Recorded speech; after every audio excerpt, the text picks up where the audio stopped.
Hello friends, welcome back to our channel. ప్రస్తుతం తెలంగాణ వ్యాప్తంగా చాలామంది ఆతృతగా ఎదురు చూస్తున్నది కొత్త రేషన్ కార్డుల కోసం. దాదాపు 10 సంవత్సరాల నుంచి ఈ కార్డుల కోసం వెయిట్ చేస్తూ ఉన్నారు. ఎలాంటి సంక్షేమ పథకాలు లబ్ధి పొందాలన్నా ఈ కార్డు తప్పనిసరిగా ఉండాల్సిందే. ఈ క్రమంలోనే తెలంగాణ ప్రభుత్వం కొత్త రేషన్ కార్డుల కోసం దరఖాస్తు చేసుకోమని చెప్పడంతో మీ సేవా కేంద్రాల వద్ద భారీ సంఖ్యలో ప్రజలు వీటికి అప్లై చేసుకుంటున్నారు. కేవలం కొత్త రేషన్ కార్డులు మాత్రమే కాకుండా పాత కార్డుల్లో పేర్లు యాడ్ చేసుకునే అవకాశం కూడా కల్పించింది. అయితే కొత్త రేషన్ కార్డుల కోసం అందరూ దరఖాస్తు చేసుకుంటున్నారు. కానీ దాని స్టేటస్ ఏంటి, అప్రూవ్ లేదా రిజెక్ట్ అయ్యిందా అనే విషయం చాలామందికి తెలియడం లేదు. దీంతో ఆ వివరాలు తెలుసుకునేందుకు మీ సేవా కేంద్రాల చుట్టూ తిరుగుతున్నారు. అలాంటి వారు ఇకపై జస్ట్ ఒక్క క్లిక్తో కేవలం ఇంట్లో నుంచే మీ రేషన్ కార్డు అప్లికేషన్ స్టేటస్ తెలుసుకోవచ్చు.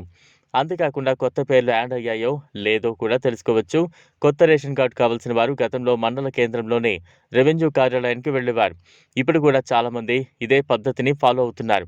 కానీ రేషన్ కార్డుకి అప్లై చేసుకునేందుకు ఎంఆర్ఓ ఆఫీస్ కాకుండా మీ సేవా కేంద్రానికి వెళ్లాలని ప్రభుత్వం సూచిస్తోంది. మీ సేవా కేంద్రంలో కేవలం ₹45 చెల్లించి అప్లై చేసుకోవాలి. మీ సేవలో అప్లై చేసుకున్న తర్వాత సంబంధిత అధికారులు, సిబ్బంది మీ చిరునామాకు వచ్చి పూర్తి వివరాలు సేకరిస్తారు. ఆ తర్వాత ప్రభుత్వ పరిశీలనకు వెళితే కొత్త రేషన్ కార్డు మంజూరవుతుంది. ఇదిలా ఉంటే దేశ అభివృద్ధిలో కీలకమైన అన్నదాతకు మేలు చేయాలనే ఉద్దేశంతో కేంద్ర ప్రభుత్వం మరో కీలక నిర్ణయం తీసుకుంది.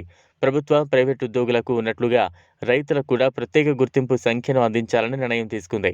ఆధార్ కార్డు తరహాలో 11 అంకెలతో కూడిన విశిష్ట రైతు గుర్తింపు సంఖ్యను ప్రతి రైతుకు కేటాయించనుంది. ఇప్పటికే పలు రాష్ట్రాల్లో ఈ ప్రక్రియ పూర్తి కాగా తెలంగాణలో ఈ నెల ప్రారంభించేందుకు వ్యవసాయ శాఖ ఏర్పాట్లు చేసింది. ఇందుకు సంబంధించిన అన్ని స్థాయిల అధికారులు, ఏడీఏలు, ఏఓలు, ఏఈఓలకు అవగాహన కార్యక్రమాలు పూర్తయ్యాయి. గ్రామ స్థాయిలో ఏఈఓలు ప్రతి రైతు వద్దకు వెళ్లి వారి బయోడేటాను సేకరిస్తారు. రైతు పేరిట ఉన్న భూమి వివరాలను రెవెన్యూ శాఖ సేకరించనుంది. రైతుల ఆధార్ సంఖ్య, చరవాణి నంబర్తో అనుసంధానం చేయాల్సి ఉంటుంది. కేంద్ర ప్రభుత్వం ప్రవేశపెట్టే అన్ని వ్యవసాయ పథకాలకు ఇకపై ఈ విశిష్ట సంఖ్య ఆధారంగా లబ్ధి లభించనుంది. ఈ వీడియో మీకు నచ్చినట్లయితే లైక్ చేయండి, షేర్ చేయండి, ఛానల్ను సబ్స్క్రైబ్ చేసుకోండి. Thanks for watching.